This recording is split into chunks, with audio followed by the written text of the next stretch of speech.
Bienvenida familia nocturna a este nuevo episodio de Hablemos de lo que no existe. El día de hoy quiero hablarles acerca de brujería. Nunca, bajo ninguna circunstancia, y no importa si estás solo o acompañado, jamás vayas a tocar algún trabajo de brujería con tus manos. Te quiero contar la historia de Esteban. Esteban me dice: narrador, yo tengo muchas tendencias que son medias extrañas. No soy una persona tan común. Desde pequeño me gustaron como todas las cosas relacionadas con cuestiones oscuras. Me gustaron las cuestiones de calaveras y esas cosas relacionadas con la muerte. Y para mí eso era muy interesante, muy entretenido. La estética, aparte que las otras personas les daba como que repulsión y miedo, a mí de alguna manera me maravillaba.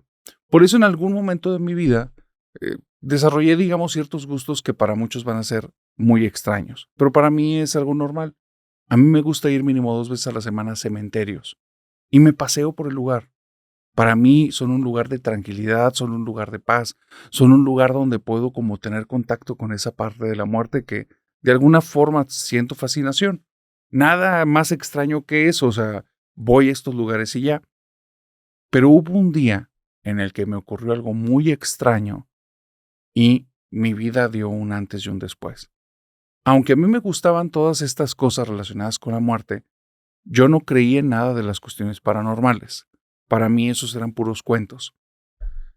Un día fui a dar una caminata a un cementerio, pero fue un día diferente. Hablaba con los guardias, ya me conocían, sabían que soy una persona inofensiva, simplemente iba ahí como para inspirarme y ellos me dejaban y me dieron paso en la madrugada. Este día que estuve en la madrugada en el cementerio, me topé con una tumba abierta. Nunca me había topado una tumba abierta. Claro que me había topado tumbas que estaban en remodelación. Vuelvo a decir, tengo mucho tiempo yendo, pero te toca ver a los trabajadores o te toca ver como que ciertas cosas en las que sabes que están trabajando aquí. Esta no. Este era un allanamiento. Aquí se veía que habían roto para poder tener acceso al interior. Así es que me ganó la curiosidad porque nunca había visto eso y me asomé. Al día de hoy pienso soy un tonto porque si hubieran estado las personas adentro, me hubiera ido muy mal. Pero no pasó eso. Cuando me asomé, vi una bolsa y de la bolsa estaba saliendo una prenda femenina. Se me hizo súper extraño. Me acerqué a la tumba, metí las manos, saqué la bolsa, la abrí y empecé a sacar los objetos. Si era una prenda femenina, cuando la vi, lejos de ser algo que me agradara, me dio mucho miedo y asco porque estaba manchada de lo que probablemente era sangre. La arrojé y entonces el resto del contenido de la bolsa cae a mis pies y veo que hay como un bote y fotografías. Pues yo agarré las cosas para verlas. Soy un tonto, me ganó la curiosidad, porque si lo pienso bien y si en esas cosas se pueden quedar huellas digitales y eso era un crimen, yo me hubiera incriminado, pero no fue el caso. El punto es que lo que vi ahí eran fotografías de una familia y estaba en muchas de ellas como señalada una chica súper bonita. Era una chica como de una tez un poquito como oscurita y los ojos también eran como de un color, no sé cómo decírtelo, como también como si fueran muy profundos, pero tenía una mirada que me dejó a mí hipnotizado y me puse a ver las fotografías de esta chica y yo estaba enamorado, pero entonces me topé con una que estaba muy extraña. Todas tenían como que la cara con ciertos símbolos, pero era más bien como marcando el contorno o señalando que es la persona indicada. Y entonces veo una que tiene unas cruces en los ojos y toda la boca la tiene como que tachada. Cuando vi eso dije, ¿qué estoy viendo? Y entonces veo el bote. Y el bote tiene una mezcla de cosas que no quiero saber de dónde vienen porque eran líquidos, se veía asqueroso. Y estaba una fotografía de ella y en la zona del cuello tenía como puras marcas como si fuera algo intentándola lastimar. Las marcas eran con plumas, yo veo eso, me asusto, lo vuelvo a meter todo y lo aviento dentro de la tumba y me largo. Cuando llego a mi casa, me siento, vengo muy agitado, me siento en el sillón de la sala y en mi cabeza, mi voz, o sea, me estoy escuchando a mí decirme, mátate, mátate, mátate, mátate. Desde ese día, narrador, No paraba la maldita voz en mi cabeza. Me fui a dormir y al momento de dormirme solo me decía, no gritos, no nada, mátate. Y era mi voz. Y era mi voz diciendo eso. Dice, al principio era como que qué extraño y qué está pasando y hasta me pegaba y prendía la televisión y ponía ruido y empezaba a tener un diálogo interno, pero esa voz de cierta manera tenía como más presencia, más fuerza, era más clara, era más fácil de escucharla aunque no gritara que mi voz interna. Entonces yo intentaba pensar como en volumen alto, no funcionaba, esa voz estaba continuamente. Me tuve que levantar en una crisis en la madrugada y empecé a caminar en la casa. Tomé unas pesas, me puse a hacer pesas hasta que cansé el cuerpo y ya no me era posible escuchar por el dolor que sentía en el cuerpo. Durante los siguientes 3 meses, prácticamente esa era mi vida. Y tenía que ocultarle a todos que escuchaba eso en mi cabeza porque sentía que me iban a tomar por un loco. Un día estoy viendo la televisión y aparece una chica que acaban de encontrarla. La chica se suscribió de la vida, la encontraron en su habitación colgada con una cuerda. Es la chava de las fotos. Es la chica que yo había visto en el cementerio. Las marcas del cuello. Y entonces entendí, esas cosas son lo que les llaman como brujerías. O sea, querían hacerle daño a la chica y realmente esa cosa tenía algún tipo de poder. Y como yo lo toqué, ahora tal vez lo que le pasó a ella, pues es parte de lo que me está pasando a mí. Entonces por eso se hizo eso. Dice, me dio un pánico que no te puedo dar idea.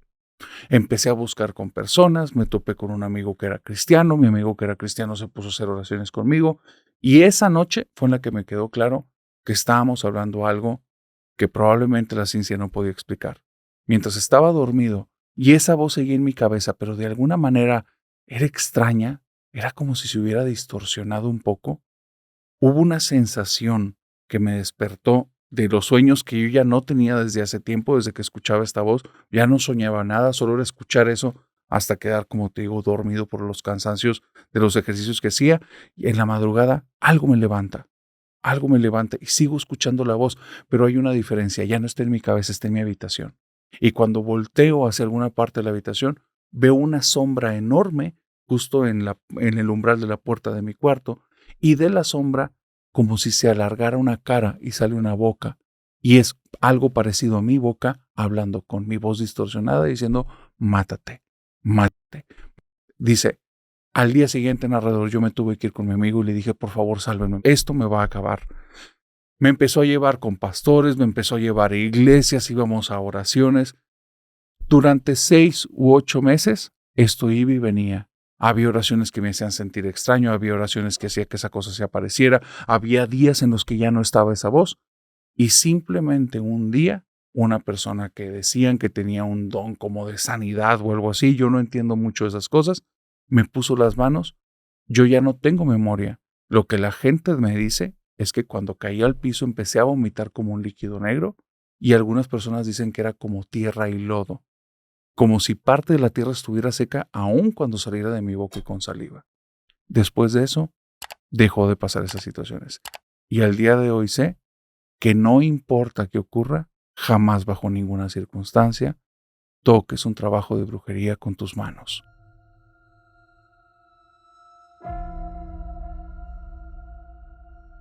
Te voy a hablar de un tipo de brujería que casi nadie conoce, porque casi nadie sabe que existe. Neftali resulta que es un tipo que tuvo una adolescencia, inicios de edad adulta muy atropellada. Es una fichita. Este tipo tenía un pésimo carácter y tomó muchas malas decisiones. Digamos que se unió a ciertos grupos de personas en las cuales no pudieras confiar. Había una persona en ese grupo en especial, que le llamaremos aquí Salo, y Salo verdaderamente era una persona sin corazón, era una persona despiadada. El tipo robaba, ya tenía varias almas que había mandado para arriba y todos lo sabían y él se jactaba de haberlo hecho. Era un tipo que había abusado en todos los sentidos de muchas personas y creo que esto se puede entender. Salo no era una fichita, era un demonio en la tierra. Pero inclusive Salo era una persona y era un ser humano y estaba hecho de carne y hueso.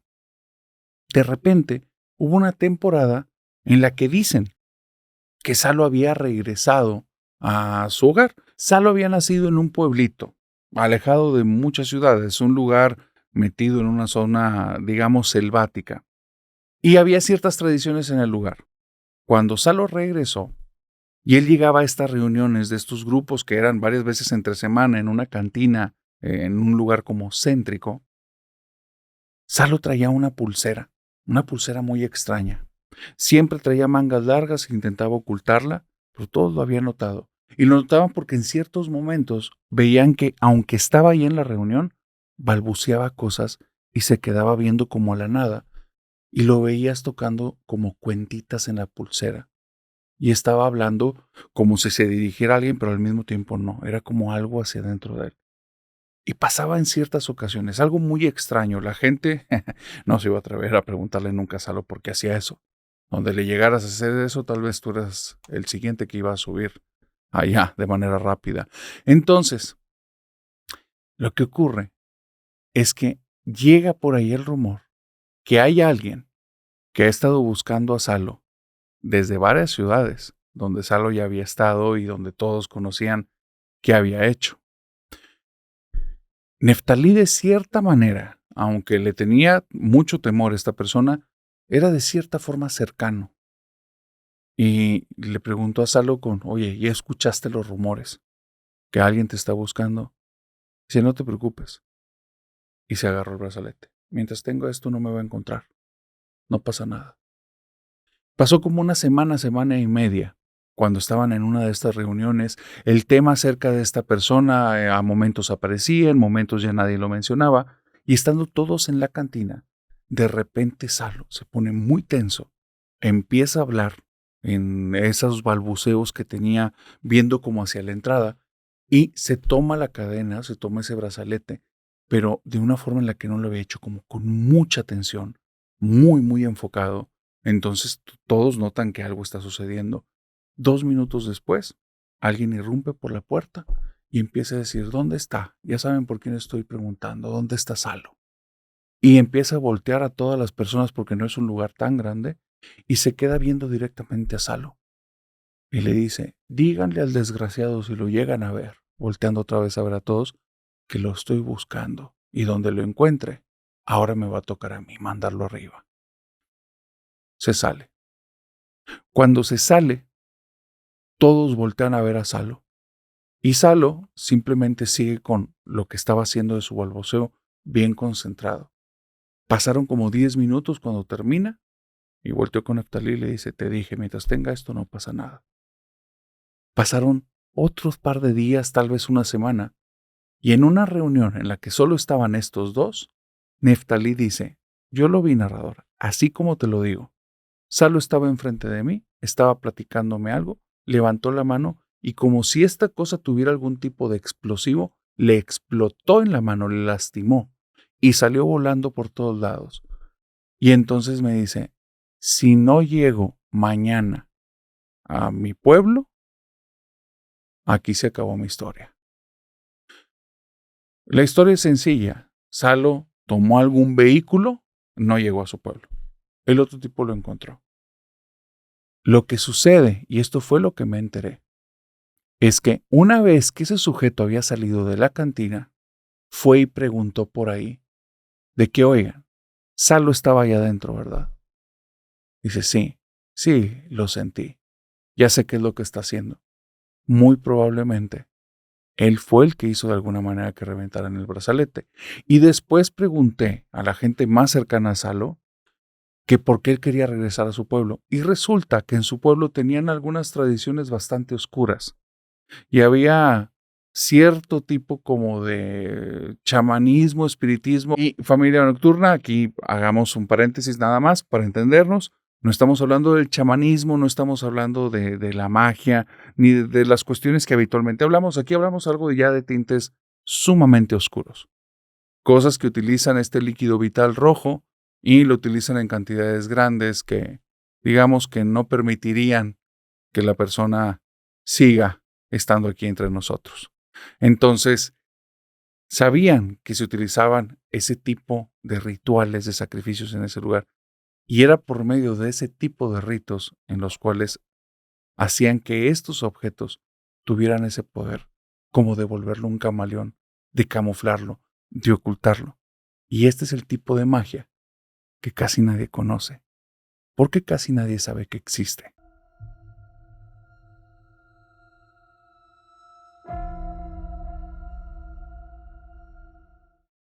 ¿Has escuchado hablar acerca del karma? Hay personas que dicen que tú vas a cosechar lo que ya estás sembrando. Y Reinaldo fue muy consciente que las cosas que le empezaron a ocurrir de una forma tan negativa y continua, se las merecía, todas y cada una. Reinaldo era un tipo que durante muchos años le había ido muy bien en todos los sentidos. Era un tipo opuesto, era un tipo que utilizaba a las personas a su favor porque de alguna manera confiaban en él. Y él no tenía un ápice de, digamos, de humanidad, de cariño, de empatía, como para verdaderamente entablar una relación. Utilizaba a todos. Tenía una labia, una lengua muy larga y sabía decir las cosas de tal manera en la que era convincente. El problema de Reinaldo es que era una persona sin principios. Y entonces, al convencer a las personas y una vez que los utilizaba, los desechaba como si fuera nada. Y había sido así todo el recorrido de su vida. Así consiguió grandes trabajos, grandes puestos, grandes oportunidades, siempre de alguna manera defraudando, desfalcando, traicionando, siendo un desgraciado. La situación viene cuando él y Claudia van teniendo una relación de trabajo. Claudia era una chica tremendamente atractiva, por la cual es la mitad de la empresa, digamos, que la tenían ubicada, y de alguna manera muchísimos habían intentado tener algo con ella, aun cuando en la empresa estaba prohibido tener parejas. O sea, es este tipo de personas que a muchas personas hacen que actúen antes de pensar. Bueno, Reinaldo no. Reinaldo es un tipo frío. Reinaldo es un tipo que utiliza a los demás. Reinaldo no es un cuate empático, es un embustero. Supo, la fue leyendo y detectó de qué manera entrar. De cierta manera se presentó como la persona que a Claudia le hubiera interesado. Entonces, Claudia cayó en su red literalmente porque este tipo era una araña. Así es que el día en el que, después de haberle bajado cielo, mal y tierra y tenerla profundamente enamorada, tuvieron algo más allá de un simple hola, adiós y una agarradita de manos, me pueden entender, al día siguiente, él prácticamente la hostió y la trataba como si no existiera. No le dirigía la palabra, no le contestaba mensajes, y aun cuando estaban en la empresa, Claudia no quería como evidenciar la relación porque era algo que la podía perjudicar, y este hombre se aprovechaba de eso. Era un desgraciado. Un día, llorando y ya con el corazón completamente roto, Claudia fue y habló con él y le dijo, ¿por qué me estás haciendo esto? Y el maldito desgraciado todavía utilizó esa situación para empoderarse más a costa de la otra persona. Le dijo, por favor, ya deja de humillarte. Deja de estarme derrogando por mis amores y mis cariños. Sé que me necesitas, me ocupas, pero mira, la verdad es que me aburriste muy rápido. Y lo que tuvimos ya fue. Si puedes vivir con eso, qué bueno, y si no, pues lo lamento. Y se fue el maldito. Digo todo esto y este evento en especial porque justo cuando le dijo eso, Claudia, esta chica atractiva, bonita, guapa, que todos querían y que era una buena persona, le mostró el rostro de odio que más carga ha tenido en toda su vida. Le puso unos ojos, una mirada, pero tan cargada de odio y de sensación de desprecio, que él empezó a sentirse medio nervioso. La dejó, él estaba ya como un poco mudo, ella se volteó y se fue. Y él también se fue del lugar y hizo como si la situación no hubiera pasado. Se vuelven a topar en el trabajo 2 días después y Claudia como si nada, tratándolo perfectamente bien. Cuando él ve eso, dice ya supo, por las buenas tuvo que aprenderlo. Vuelvo a decir, este tipo es una hiena, es un maldito. Bueno, desde ahí todo empieza a ir mal. De repente empieza a tener una enfermedad, dolores de garganta que no se quitan, una carraspera que continuamente le quita la voz, se la quita en los peores momentos, juntas con directivos, en el momento que tienes que dar tu parte, se te va la voz. Las personas la primera vez lo entienden, la segunda vez ya es un poco fastidioso, la tercera vez, oye, ¿te checas o te vas? La cuarta vez, pues nada más él, por favor, después pasa a recursos humanos, tienen que platicar contigo. Desempeño bajo, etcétera, etcétera. Después de pasar de situaciones, de cuestiones de salud, su familia, directamente sus hermanos empiezan a perder trabajo, empiezan a solicitarle que les preste dinero, como él iba muy bien y de cierta manera no tenía una gran relación con ellos, pero tampoco, ahí era, digamos, su única parte de humanidad. Este tipo les daba dinero, pero poco a poco se fue desfalcando. Cuando se queda sin trabajo, hay un montón de deudas que no le pueden pagar. La casa que estaba rentando era cara, se queda sin casa muy rápido y el auto ya tampoco lo puede estar pagando. Está buscando empleo, sigue con el problema de la voz y bueno, todas las situaciones, porque él todo lo que quisiera venderse por medio de la boca, van para abajo. Reinaldo, el rey, está perdido y su reino ya no existe.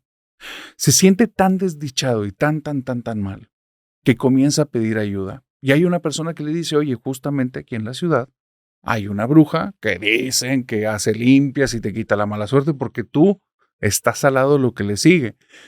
Estos momentos en los que Reinaldo estuvo viviéndola tan mal, fue un momento tan largo y tan vergonzoso en muchos sentidos que sí lo hizo reflexionar un poco de todas las cosas que venía trabajando de tiempo atrás. Pero lo que le dejó en claro que todo el problema era él fue cuando fue con la bruja y la bruja al hacerle la limpia le dice, viene a mí el nombre de Claudia. Y lo entendió al instante. La bruja le dice, mira, lo que ella te hizo no es cualquier cosa. No te quiere mandar a otro lado. No. Quiere que estés aquí y que sufras todo, todo lo que has hecho. Dice, no te quiere la ruina, te quiere peor que arruinado. Dice, esto que te han mandado es de lo más fuerte que me he topado alguna vez, así es que vamos a tener que utilizar un tótem. Dice, pero entiéndeme con esto, lo que te voy a dar es peligrosísimo. Si las cosas salen mal, te van a ir mal a ti y me va a ir mal a mí. Y entonces, Reinaldo le dice, entonces, ¿para qué vas a hacer esto? Dice, la verdad, para mí, por deporte. Lo quiero ver si puedo lograr romper esto. Nunca me había topado con algo así. Le dio una estatuilla, un objeto, que era como con un pequeño pabilo, era como una vela. Ese objeto tenía una forma extraña, media tétrica, y le dijo, lo vas a estar prendiendo durante las noches durante 1 hora, y te vas a quedar viendo la flama, parpadea lo que quieras, pero jamás muevas tu cabeza en otra dirección. No importa qué pase, durante 1 hora, mantente atento única y exclusivamente a la flama. 6 noches seguidas. Tú vas a ver que por más que está prendido no se consume y siempre va a estar en el mismo nivel. La 6ª noche se va a levantar una flama y donde esté va a quemar la zona. Donde lo hayas puesto el primer día, ahí tiene que permanecer. No importa lo que sea, tú ahí déjalo. Y en la parte de abajo, la marca te va a mostrar qué es la entidad o qué es lo que te está atacando. Y él le dice, está bien. Dice, no es un juego. Entiende bien lo que te digo. No es un juego. Una vez que prendas la vela, los dos nos la estamos jugando completo. Llega el primer día y decide que no lo va a hacer. Tiene el tótem ahí, pero le da miedo y si la llega a regar y si las cosas van peor, para el 3er o 4º día decide que lo tiene que hacer. Su vida cada vez está peor. Él ya no tiene oportunidades de salir adelante y si sigue así, él va a terminar peor que en la calle. Agarra el tótem, lo pone en una mesa, llegando la noche lo enciende y la vela, se siente la flamita donde está ahí encendida, tiene este aroma como de cera que se está derritiendo y que impregna el lugar, pero no baja el nivel. Y la flama es extraño porque se levanta y baja. Nunca había visto una flama que se levantara y bajara tanto. En un encendedor de gas claro, cuando le mueves tú el nivel, pero en una flama que está ahí constante, era extraño. Cuando se queda viendo, cuando está llegando al final de la hora, algo, es como si lo lograra ver, pero al mismo tiempo no. Ve detrás de la flama un par de ojos, la misma mirada de Claudia. Se reflejó ahí la persona que le estaba haciendo ese daño. Él al instante brincó hacia atrás y brincó a todas partes lleno de miedo. No le pasó absolutamente nada. Al día siguiente fue a visitar a la bruja. El lugar estaba cerrado y un vecino le dijo, falleció en la noche. Dicen que tuvo la señora como que un infarto doloroso porque estaba gritando. Y le dice el señor, pero no la revisaron o algo. Dice, mira, aquí entre nosotros dicen que se metió con el aquelarre. Y es que resulta que esto no lo sabía él, pero Claudia había ido con 12 brujas que habían llegado a la ciudad desde hace como un par de meses, buscando como tener la zona. Esto de las tres Marías normalmente son tres brujas, aquí era una aquelarre. Y ellas venían y en cuestión de días habían llenado agendas por meses. Claudia había asistido a ellas para pedirles un trabajo. Y ella, la bruja, sin darse cuenta, se había metido con un aquelarre completo y no la libró.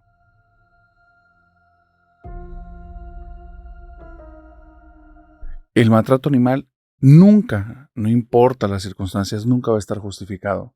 Sin embargo, lo que estoy a punto de contarte ya ocurrió. Existe una familia en la cual uno de los miembros está muy dedicado a cuestiones de hacer que las personas tomen conciencia en torno a los animales y eviten el maltrato animal. Un día, teniendo como un tipo de actividad, queriendo tener un impacto social, se había puesto de acuerdo junto con familiares y amigos para ir al panteón del municipal porque estaba ya como en muy mal estado muchas de las tumbas antiguas y nadie les daba tiempo y nadie le invertía. Se pusieron de acuerdo para dejar bonito el lugar. Vuelvo a decir, es una persona activista. Este chico que está en este panteón y están haciendo limpiezas de lugares, se topa con una bolsa que identifica al instante que tiene adentro unos gatitos. Tiene adentro un par de gatos porque escucha los maullidos, escucha donde se están moviendo. Y esta bolsa, no te imagines una bolsa de supermercado ni una bolsa de basura, era como una bolsa de lona en la cual la habían cerrado con la intención de que se quedaran ahí de alguna manera, dejara de entrarles de alguna forma el aire.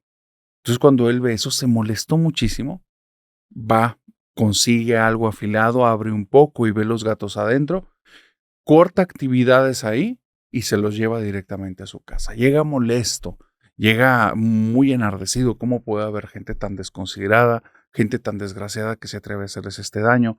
Abre la bolsa en la casa, ven a los gatitos. Los dos gatitos son bastante raros, peculiares. Uno tiene un color como gris, pero tiene unas manchas y las manchas son como oscuras y del otro lado un poquito blancas, color muy extraño. El otro tiene el rostro, la carita como rara, como molesto, como enojado. Y el cuerpo también es medio raro. Al final no son gatitos guapos, por así decirlos, pero están rescatados y él se siente feliz. Y empieza a conocerlos, y a uno le pone el nombre el Manchas, y al otro le pone el Molesto, nada más para ponerles el nombrecito y se empieza a dirigir a ellos. Se da cuenta que los gatos tienen un carácter tremendamente fuerte. Y los dos se la viven como peleando en cada instante. Al principio estaban destanteados, pero en menos de 2 horas ellos dos ya traen ahí una rencilla entre ellos y con la casa y con todos. Lo toma como una actividad, de alguna manera como reinserción social de estos gatitos y enseñarles a socializar. Pero hay algo que él no está notando y que toda la familia sí lo va a notar y va a ser una pesadilla que les va a durar casi 2 años.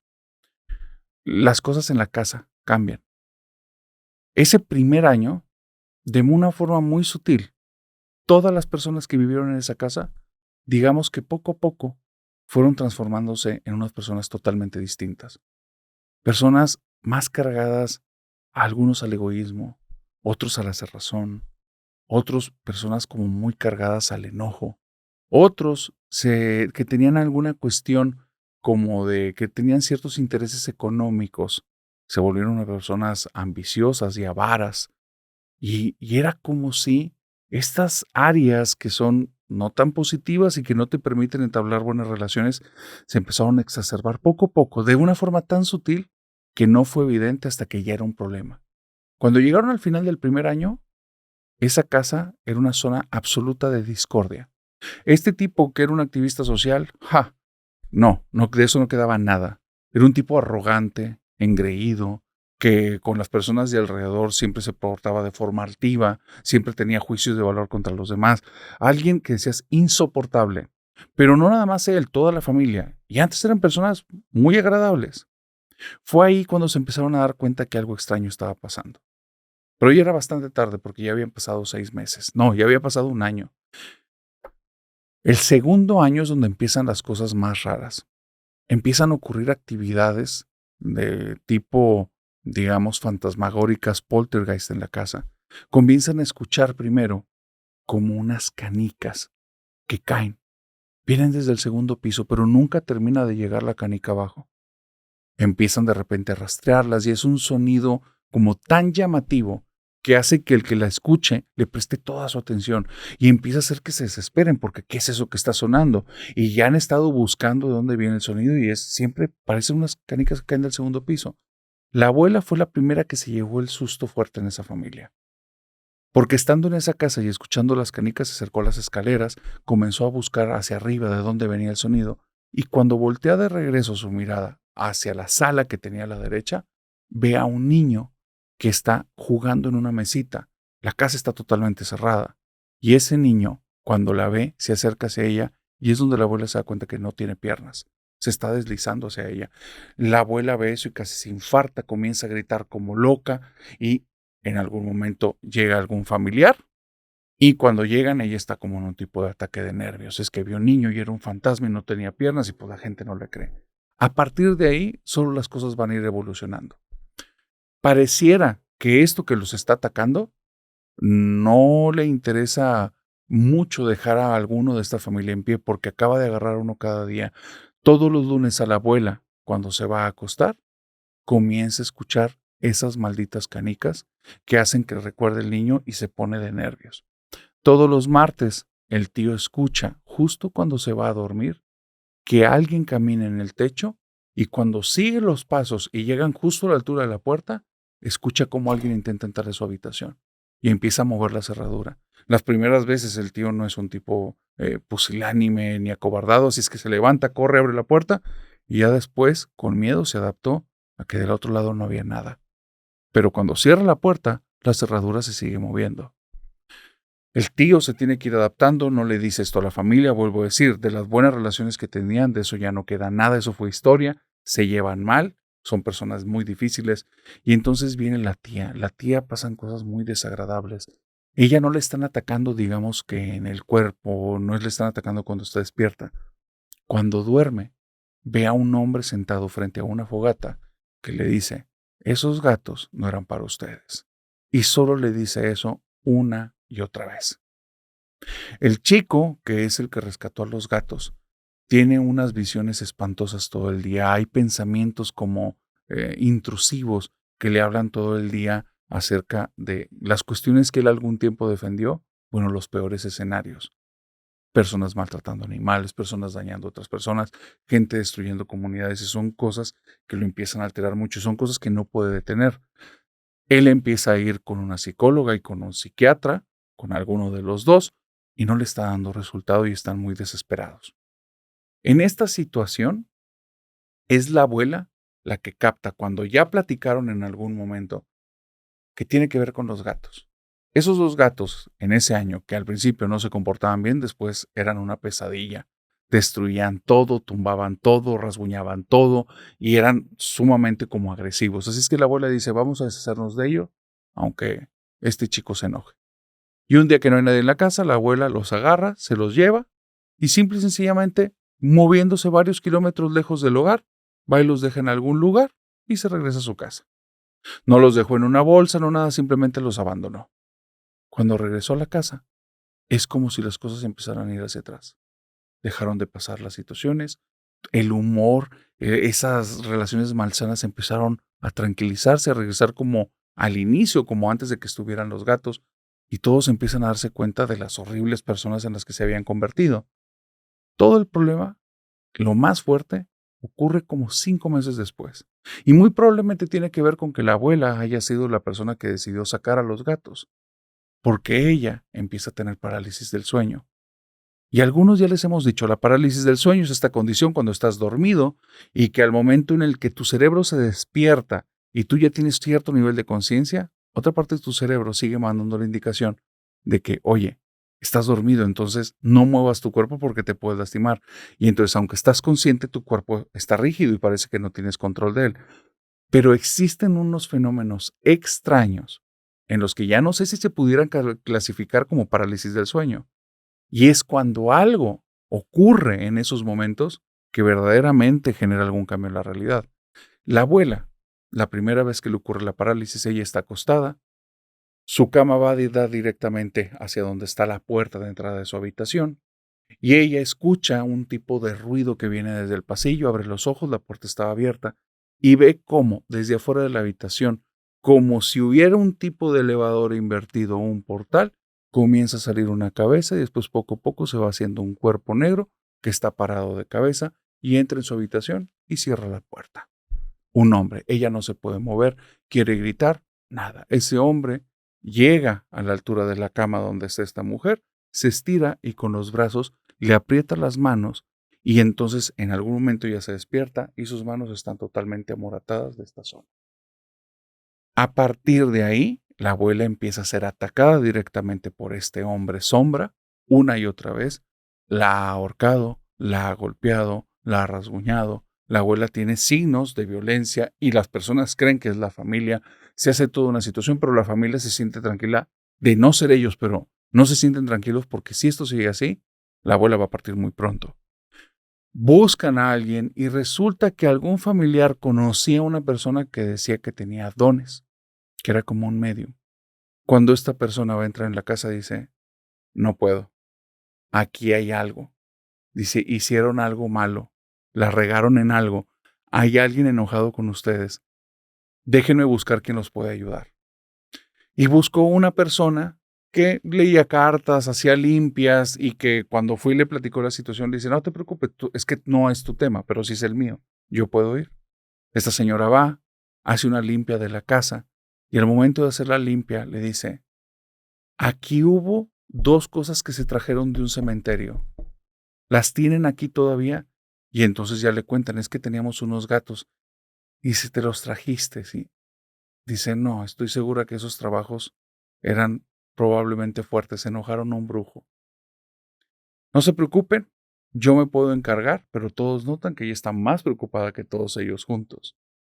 Esa señora se va y regresa a la semana, muerta de miedo, y les cuenta esto. Les dice que después de haber hecho la limpia y haberles dicho que no se preocuparan, que ella se encargaba y que todo iba a estar bien, que todo había estado bien en la casa. Eso sí estaban de acuerdo. Lo que no sabían es que al día siguiente, ella estaba leyéndole cartas a una persona, comenzaron a tocarle la puerta de forma continua, al punto que tuvo que interrumpir, y cuando interrumpió abrió la puerta, y un tipo altote, moreno, que llevaba una gabardina, abrió y le dijo a la persona que estaba sentada, tú salte, y le dice, ¿y tú por qué quieres romper mi trabajo? Era el brujo que había mandado el trabajo de los gatos. La señora dice, no se preocupen, no vuelvan a hacer eso, ese señor y yo llegamos a un arreglo, pero, por favor, no vuelvan a hacer nada de lo que hicieron.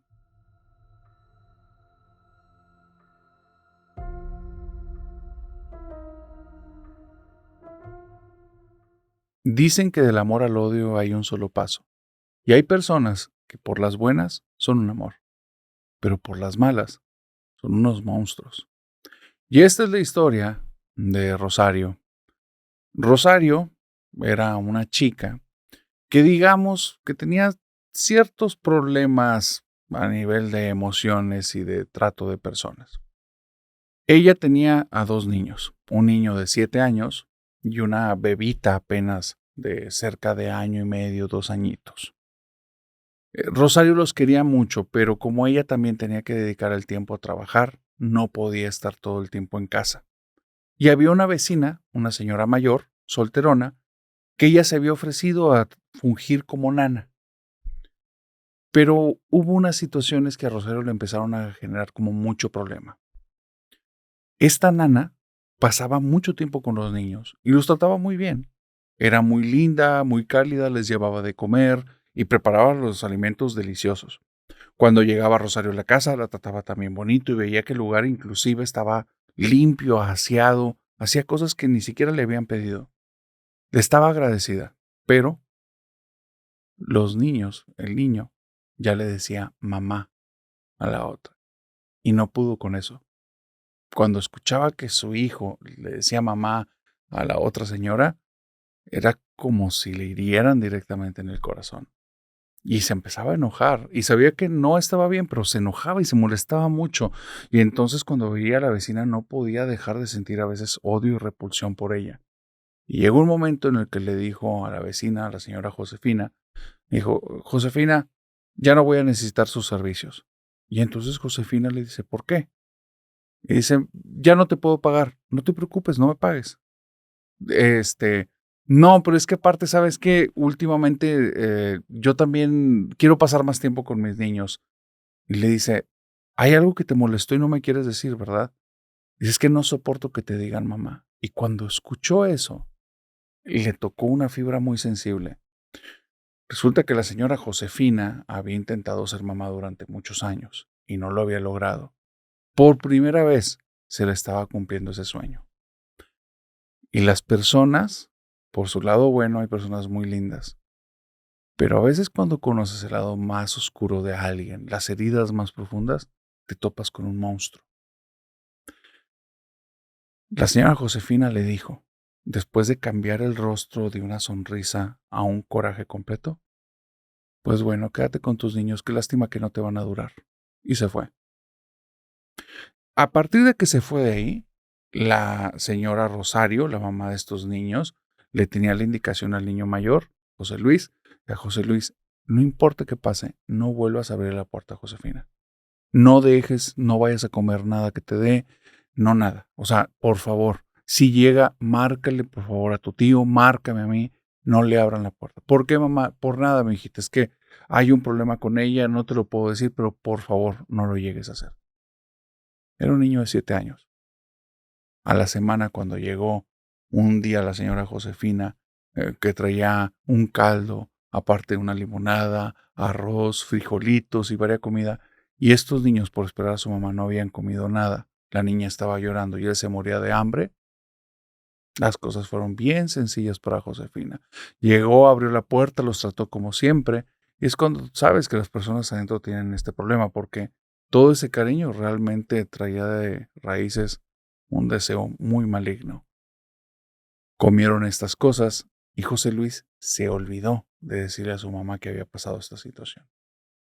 A la semana, la niña de 2 años empieza a enfermar, empieza a tener una diarrea continua, empieza a vomitar continuamente, se está deshidratando, la llevan al doctor. Cuando llegan en el doctor, parece que no tiene nada, se está comportando totalmente normal, cuando antes era una diarrea incontrolable. Llega y parece que no tiene signos de deshidratación, se va de ahí y a los 5 minutos la niña se ve famélica y la vuelve a llevar ahora con otro doctor, pasa exactamente lo mismo, es como si algo impidiera que la niña pudiera mostrar todos esos signos que está mostrando en casa. Invitan a uno de los doctores que vivían cerca de la casa que por favor las ayude. El señor, cuando llega a la casa, es como si no notara nada en la niña, como si hubiera algo que bloqueara su vista, y entonces en la niña toda la ve bien y la niña está ya hecha un huesito. La señora sabe que si sigue así no va a durar mucho. Y es entonces cuando José Luis le dice, mamá, ¿no habrá sido la comida de Josefina? Y le cuenta lo que pasó. Cuando la mamá escucha esto, comienza a buscar entre todas sus amistades que alguien le ayude, y ya entiende que esto vamos por un tema de brujería. Y es entonces cuando creo que es con alguna persona que tenía como oraciones de algún tipo, ángeles o alguien cristiano, no sé, pero llegaron ahí y hicieron como algo como ponerle las manos y empezar a rezar por la niña. Pero no pienses en una religión habitual, era como alguien que tenía o que se jactaba de tener estos dones. Y la niña empezó a hacer popó, gusanos y moscas. Cuando empezó a hacer gusanos y moscas, después de eso se empezó a sentir bien.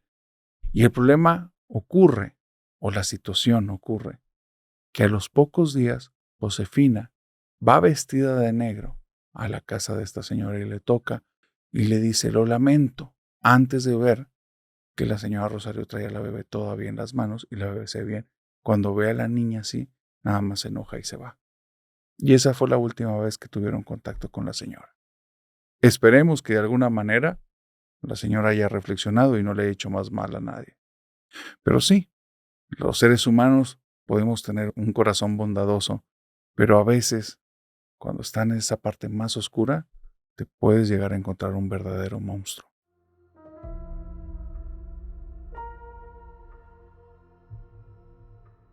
Voy a contarte la historia más aterradora que alguna vez has escuchado. Y esta es la historia de Jorge. Jorge creía que las cuestiones paranormales no existían. Tenía esa idea. Su familia no era una familia religiosa ni creyente. Al día de hoy, la historia de Jorge es otra cosa. Él no solo afirma que hay fenómenos paranormales y hay cosas inexplicables, y las que él vivió son cosas que creo que nadie quisiera vivir nunca. Resulta que cuando él tenía 17 años y su hermanita apenas 4 años, vivieron en una casa que estaba totalmente embrujada. Esta casa parece que estaba con tal nivel de malevolencia que quería destruirlos a ellos dos. No le interesaban los papás, pero ellos dos quería que fueran sus víctimas. Cuando Jorge tenía 17 años, comenzó a escuchar algo bien extraño en la casa. Comenzó a escuchar, cerca de las 3 de la mañana, unos pasos como de un niño corriendo dentro de la casa. Y eso la primera vez lo asustó muchísimo. De hecho, se asustó tanto que ni siquiera se levantó de la cama, se tapó con la cobija y se quedó dormido, pero al día siguiente otra vez. Y esta vez se quería parar y quería ver, pero tampoco le ganó, le ganó el nervio. La tercera vez tuvo que salir. Y cuando sale se topa una de las escenas más duras que él ha visto en su vida. Su hermanita está metida en el pozo de la chimenea, tiene las manos en la boca y está intentando de alguna manera contener el llanto. Los ojos están todos llenos en lágrimas, pero están llenos de terror. Y nada más está viendo hacia arriba así. Y él cuando ya llega y la ve, le dice, ¿qué pasa? Y señala a ella para arriba, dice, me quiere hacer mal, me quiere hacer mal. Y él voltea y no ve nada. Durante los siguientes días, eso sigue ocurriendo. Por alguna extraña razón, cuando sus papás se van a dormir, como jamás porque eran personas de sueño muy ligero, nada los despierta. No importa qué ruido haya en la casa, nada los despierta. Ya los intentó levantar Jorge, no pasa nada. Ellos es como si no estuviera sucediendo. Los mueve, les habla y ellos están totalmente dormidos, como si estuvieran más que dormidos, desmayados o en un tipo de trance. Jorge va a tener que vivir las noches más aterradoras de su vida ahí, porque tiene que salvar a su hermanita de algo que no entiende qué es, y su hermanita el resto del tiempo se comporta como una persona normal, excepto las 3 de la mañana. La llevan al psicólogo porque empiezan a ver signos de desgaste en ella. Cuando Jorge cuenta las historias, sus papás no le pueden creer, porque sus papás le dicen, no seas tonto, o sea, sí, eso fuera verdad, nos despertaríamos. ¿Y por qué no nos has intentado despertar? Pero es que lo he hecho, yo los he movido y voy y les grito, ay, no inventes, por favor, si sabes cómo somos tu papá y yo que nos levantamos con cualquier cosa. Y no pueden creer las palabras de su hijo. Y no es hasta que ven a la niña desgastada que la llevan con el psicólogo, empieza a hacer exámenes y francamente no aparece nada. Parece que es una niña normal, pero si se ve desgastada, si se ve asustada. Y el psicólogo entonces empieza a profundizar en la cuestión de, a ver, ¿qué estás viendo? Entremos en esta parte de la imaginación, aunque sean puros inventos, pero dime. Y la niña describe lo que equivaldría a una persona delgada, medianamente alta, pero con 2 cuernos enormes, enormes. Lo que el psicólogo se le hizo muy escabroso y le reportó a sus papás es que ella ve esa cosa que puede andar por las paredes y el techo como si fuera una lagartija. Y lo que ha logrado entender del relato, porque es una niña de 4 años que no logra articular bien la historia, es que ella está dormida cuando algo le chistea, hey, te voy a perseguir. Y cuando abre los ojos, esa cosa la tiene enfrente, ella comienza a correr y cuando voltea, esta cosa va por la pared o por el techo persiguiéndola.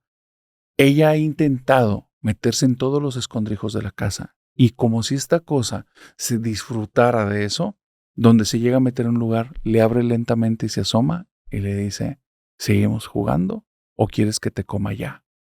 La niña está corriendo pensando en que se la va a comer y descubrió que justo en la chimenea cuando ella entra, esta cosa se pone a rugir y se pone a gritar y de repente se va. Cuando eso sale en la historia, Jorge entonces va y revisa el lugar y se da cuenta de algo. En la parte de arriba de ahí, su mamá tiene varias figuritas de cosas sagradas junto con un rosario y un Cristo. Y cuando ve eso, se le va la sangre al piso. Trae la idea en la cabeza, ¿qué carajos está pasando aquí? Sus papás no dan crédito a lo que están escuchando de parte del psicólogo. Jorge dice, aquí está pasando algo muy extraño. No puede ser que mis papás estén como desmayados en la noche. Y mientras está pensando eso, que esto estamos hablando que es una situación que ocurre a lo largo de varios años en esta casa, pero mientras están pensando estas situaciones, mientras tienen la historia, sus papás no la creen ni algo, un día lo dejaron solo en casa, solo en la noche. Había muchísimo tiempo, y más desde que pasaba lo de su hermana, que él nunca estaba solo en esa casa. Ese día estaba solo.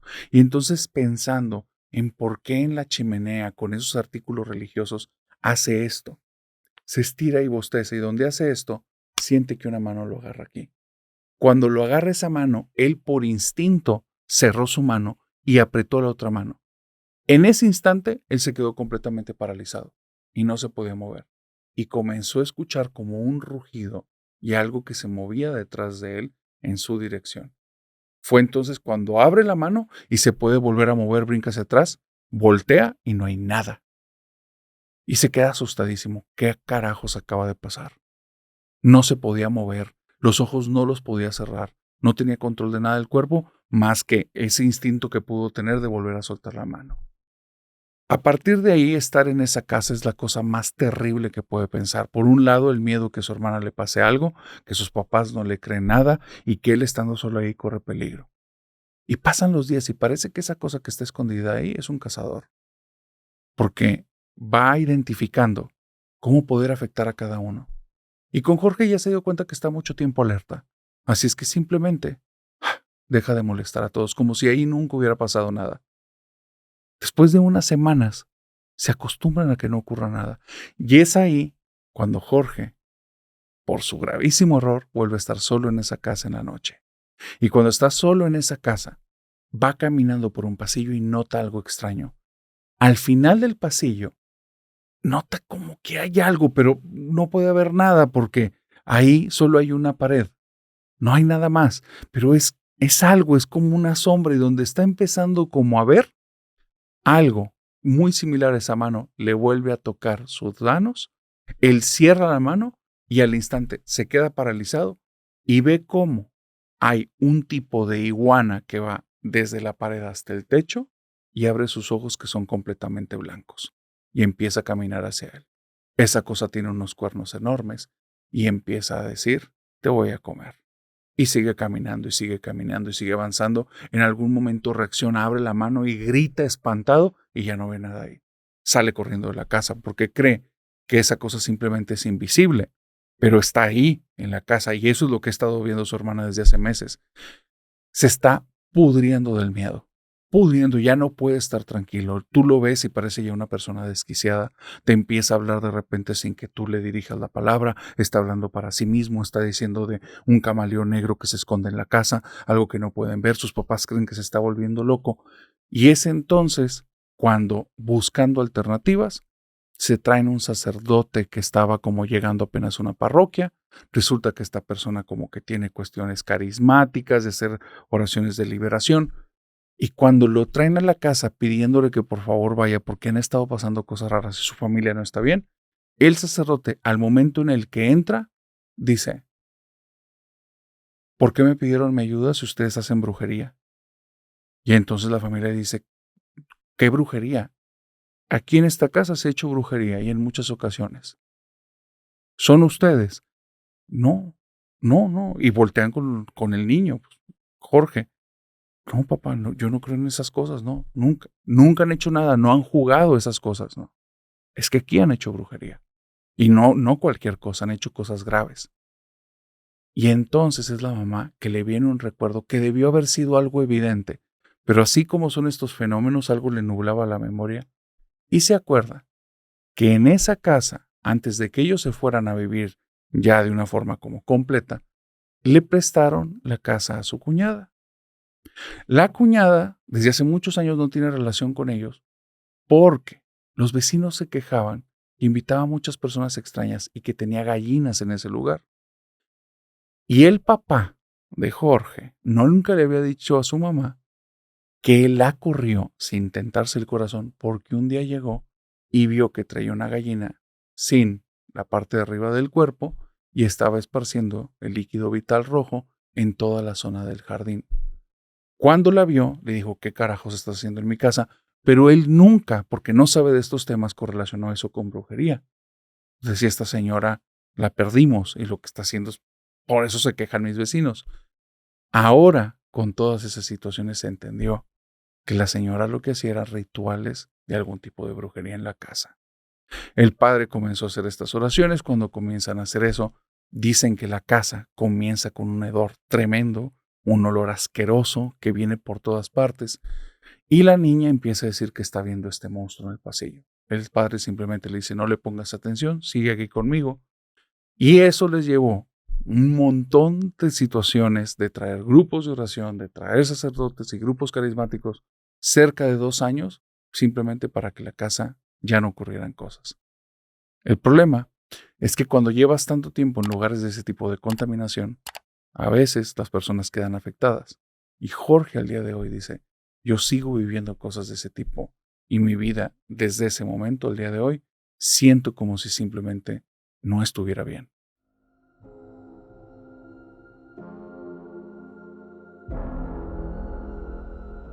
Imagínate que formas parte de una familia en la que todos los miembros son personas en las que tienen situaciones muy extrañas. Personas que dicen que ven fantasmas, personas que dicen que han estado poseídos y que cada vez que hay una reunión familiar, tú te tienes que preparar mentalmente porque algo raro va a pasar. Esa es la historia de Azucena y déjame contarte las cosas que ella ha vivido. Azucena, desde que nació, vivió en una familia muy extraña. Su mamá dice, y ella lo ha dicho abiertamente a todos, no soy una persona normal, yo logro ver gente muerta, yo veo fantasmas. Con el paso de los años, y en muchas conversaciones que Azucena ha estado, ya comenta mi mamá, como que va prestando atención en rasgos de ellos, porque antes no los distinguía y a veces la veías hablando sola y decía que estaba hablando con alguien que cuando volteaba ya no estaba. Entonces, eran cosas que parecían que era demencia, pero cuando le hicieron pruebas, ella no tenía nada. En algún momento la llevaron con un sacerdote, el sacerdote habló con ella y resulta que sí, que el sacerdote confirmaba que ella tenía estos dones. Yo no creía nada de esto. Pero mi mamá iba diciendo que ella distinguía ya a los muertos porque el rostro siempre marca como cierto nivel de tristeza y es algo que lo tienen todos.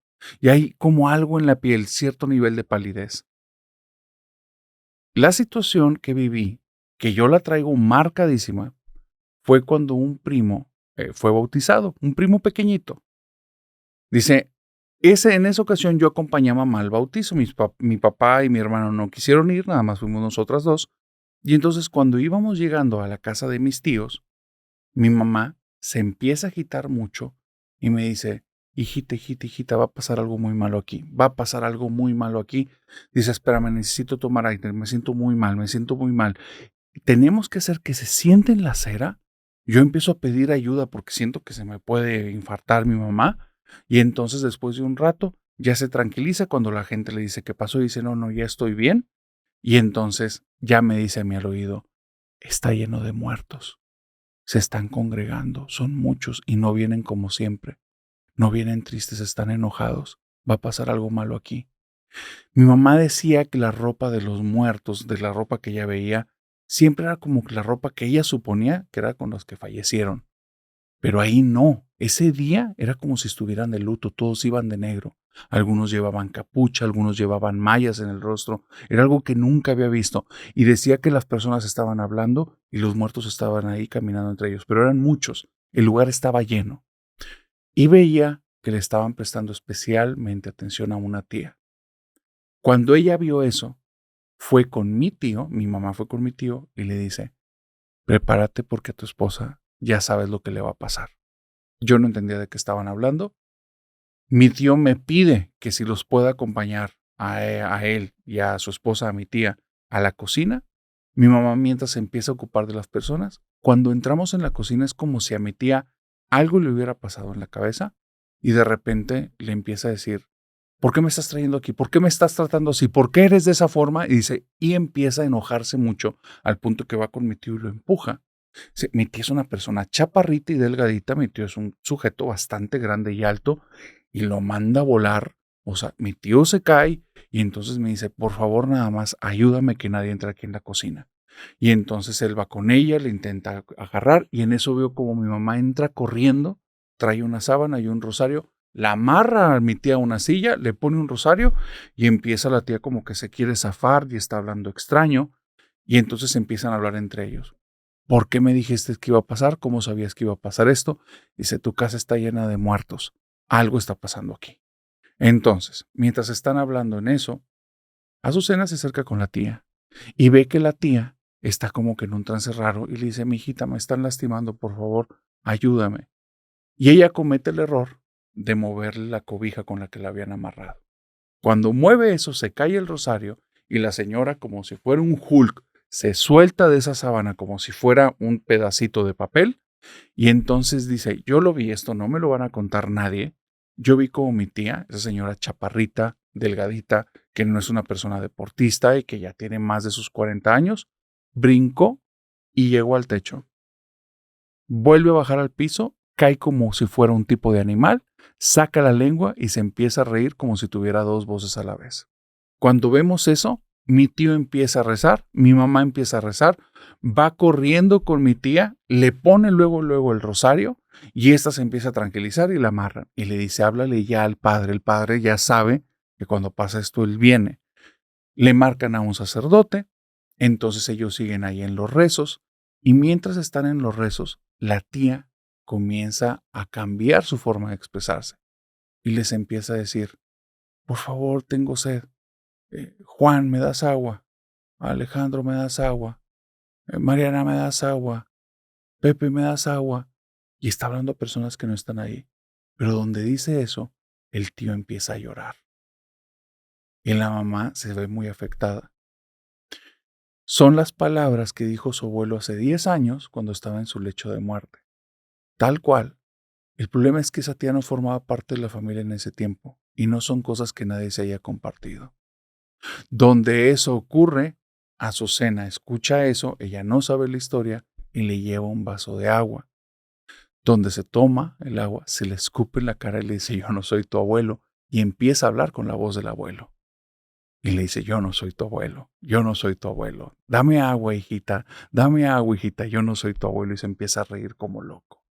Entonces, esta niña, Azucena, o adolescente, ya se queda tan espantada que ya no puede actuar más. Solo quedan el tío, la mamá de Azucena, están esperando que llegue el sacerdote, están haciendo oraciones y en algún momento llega el sacerdote, comienza a hacer una oración. El sacerdote es un exorcista que ya tenían cerca ellos, que ya lo conocían y por algún motivo Azucena no entendía nada de lo que estaba pasando, pero por algún otro motivo, para su mamá y su tío, esto sí tenía algún nivel como de coherencia porque ya lo esperaban. Resulta que hay una historia que Azucena no sabe y tiene que ver con la historia de su tía. Su tía, cuando apenas era una niña, y estamos hablando de una niña de cerca de 1 o 2 años, ella vivía con su papá, con su hermano y con su mamá. Ella nunca conoció en vida a su mamá, nunca tuvo relación con ella a nivel consciente, lo tuvo en esos 2 años, ya no tiene recuerdos de ella, porque un día el papá de esta señora encontró que en uno de los cuartos donde guardaban cosas había un altar con varias muertes y en cada una de las muertes estaban las fotografías de él, de su hija y de su hijo. Abajo de eso había objetos personales de cada uno, cabello y otras cosas, y había oraciones en los cuales esta mujer se los estaba entregando a la Santa Muerte. Cuando él vio eso, él no era un tipo creyente. Él nada más vio eso y le dio un coraje tremendo, se sintió traicionado. Si ella cree en eso, tal vez no le hubiera dado problema, aunque él no lo compartiera. Pero ¿por qué iba a estar entregando algo que nunca le pidió? Y menos a su niña, a su tesoro y a su hijo. Donde vio eso, rompió todas esas cosas y en ese instante, aun cuando la señora no sabía que estaba pasando eso, la señora comenzó a gritar como loca en una parte de la casa. No, ¿qué estás haciendo? No. Y un grito de dolor. ¡Ah! ¿qué estás haciendo? ¿Qué le están haciendo? Y vuelve a gritar como loca. Cuando llega a la habitación, parece como si lo hubieran golpeado y arañado. Tiene marcas por todo el cuerpo y dice, ¿qué le estás haciendo a mi niña? ¿Qué le estás haciendo a mi niña? Las fotos están rotas. Este hombre dice, te quiero fuera de aquí. No quiero volver a saber nada de ti. Y esa mujer, cuando se está yendo, les dice, me voy, pero tú y los niños ya son de ella. Lo que se sabe es que esa señora, a las 2 semanas, fallece de un cáncer que no tenía. Apareció y se la comió. Y desde entonces, toda la familia ha tenido ciertas situaciones difíciles porque se cree, y esto es una creencia que tiene que ver mucho con la creencia católica, que cuando una madre maldice a sus hijos es algo muy fuerte y poderoso que aun cuando el hijo no debe esa situación, puede ser una de las cosas que generen posesiones. Ocurre entonces que a lo que llegaron de conclusión es que ese día en especial se congregaron todas esas almas oscuras que probablemente eran personas que estaban con esta niña blanca porque le estaban entregando lo que ella sentía que era su pertenencia a otro ser, a Dios. Y era el caso del primo por estarlo bautizando. Y con esto, querida familia nocturna, hemos llegado al final de este episodio. Por favor, cuéntame en los comentarios cuál fue la historia que más te gustó. Y si llegaste hasta esta parte y alguna de las historias te gustó, te impactó o te generó un poco de miedo, revisa el botón de suscribirte, suscríbete, dale a la campanita. Y si te gustó mucho este episodio y te gusta este proyecto, compártelo para que la familia nocturna cada día crezca más. Recuerda que tus historias puedes hacérmelas llegar por el WhatsApp de las pesadillas, que es el más 52 81 35 6767 54. Y si las puedes mandar en audio o escritas como tú gustes, una vez que llegues ahí te va a llegar un link para que entres a nuestro canal de difusión, porque en nuestros canales de difusión les avisamos cada vez que tenemos una emisión del episodio. Y una vez dicho esto, espero que hayan disfrutado esta fogata de historias, esta nueva temporada, y si quieren que hable de un tema en especial, por favor también háganmelo saber. Y una vez dicho esto, les deseo bonita semana y que tengan dulces pesadillas. Bye bye.